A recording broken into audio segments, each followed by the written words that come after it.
So you think some corporations might decide to mandate the vaccine as a requirement for coming back to work?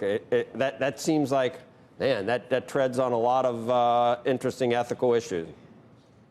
Joe, actually, I don't think most employers will mandate a vaccine. It's a question, though. What's that? But that is up, and that's a question. I mean, you posed a question that I hadn't even thought about. That might be something. I mean, there are times when you can't smoke, I guess, and get health care at certain. I mean, there are certain times where the line seems to be crossed from personal freedom to what you do to keep a job. But this would be one where I don't think it'd be out of the question.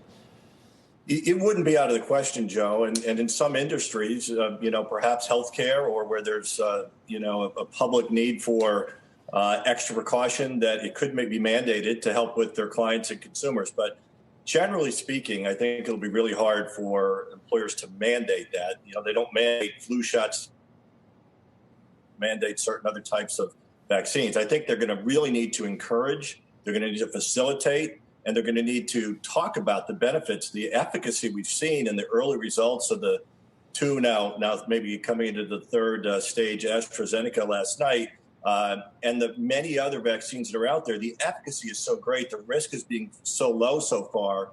The business has a huge role to play in advocating for it. But mandating will create liabilities. It's not really what, in at least the United States, we're used to.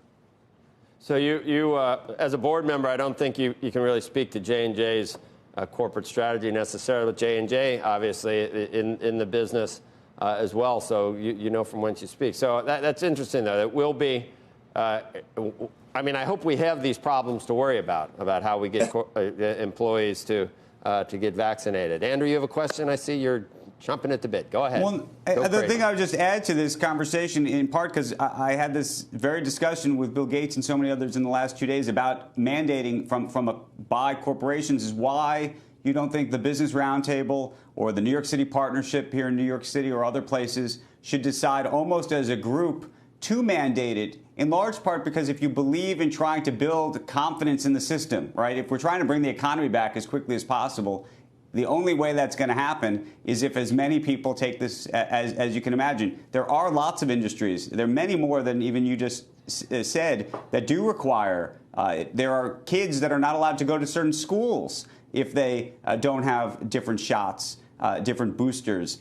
In certain places, you can't get on an airplane to go to certain countries unless you actually have proof that you actually have taken certain shots. So I understand the personal freedom argument, no question. But if we're trying to get the country back up and running as quickly as humanly possible and get the economy back up and running from just an economic efficiency perspective, you would think that every company should be trying to do something like this, no? Well, Andrew, again, I think that the business community will get behind encouraging, facilitating, maybe subsidizing everyone to take vaccines. It's in everyone's interest that they do it, and everyone realizes that. To come out and mandate it beyond where the government's gone, and to mandate that everybody, maybe they have disabilities, maybe they have religious beliefs, it's going to be really hard for the business to step in and start saying, we're going to regulate, you all are going to take a vaccine. I think what you're going to see is a real encouragement working hopefully with the government who will come out strongly in favor of these really positive results and encouraging people to take these vaccines. But when you say it's very rare that a business is going to mandate something other than, as you say, in those areas in schools, yes, for obvious reasons, they mandate vaccines before students are allowed to go generally. And in some industry, you may see it because of the health. Shepard Smith here. Thanks for watching CNBC on YouTube.